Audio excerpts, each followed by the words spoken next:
Hey guys, I know everybody has sprung forward this morning and you have one last hour in your day, but I want to make sure you take some time to do something really important for your family to keep you safe, save you money and aggravation down the road. So after changing the clocks, I want you to do a few other things. One is I want you to go to the place in your house, garage, basement, utility room, where the water main is. I want you to go where that water pipe comes into your house, go to the valve and turn it off.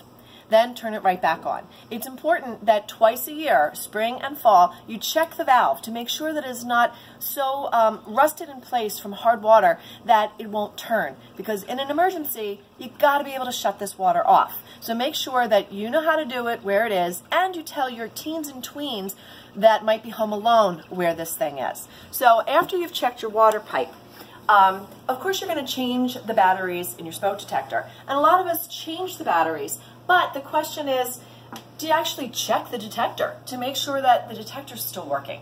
So get up here, change the batteries, and then test it. Push the button, make sure it's audible. And also think about, when was the last time you changed the detector itself? They have a 10-year shelf life. And many of us have had them in our homes for 15 years and we don't even think about it. So maybe you need to swap these out entirely to make sure you're safe. But beyond that, I want you to think about, what is your fire safety plan? What is your exit strategy? If there's a fire, who's getting which kid? Where are you all meeting outside? Who's got the pet? So make a plan and practice it. It's important. The next thing that's really important is to talk about your carbon monoxide alarm.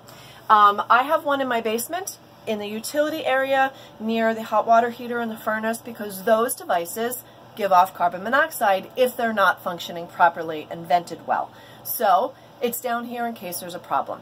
You should also have a carbon monoxide detector in the hallway outside of the bedrooms because, again, it's odorless, colorless, and a deadly killer. So it should be outside the bedrooms to detect you, to get up in case the levels start to rise, because you won't know it.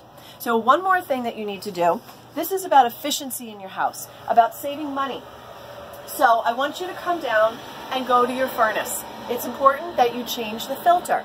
A lot of us forget, so you should change your filter at a minimum of every 3 months. So change it this weekend and then put it in your Google Calendar so you can change it again next time it's due. And while you're down here, you can also check your hot water heater.